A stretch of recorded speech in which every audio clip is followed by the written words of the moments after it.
accorciare il percorso, è diventato quasi una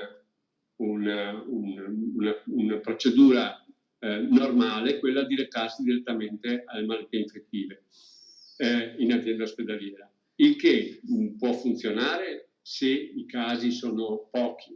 Al limite ovviamente c'è l'accesso che è, come dire, non è sicuramente vietato andare in azienda ospedaliera, ma sicuramente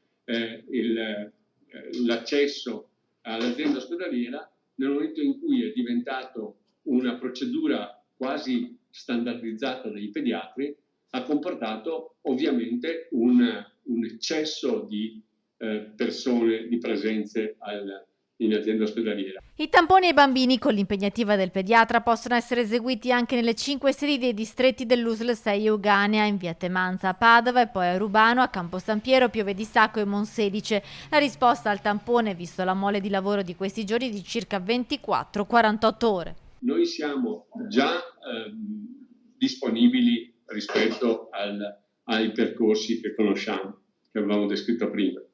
In più si sta proprio in queste ore si stanno distribuendo quei cosiddetti tamponi rapidi che danno una risposta più svelta rispetto al tampone tradizionale. Dobbiamo ancora aspettare che il Ministero certifichi questa modalità come una modalità diagnostica alternativa, diciamo così, ai tamponi, al solito tampone rinofaringeo.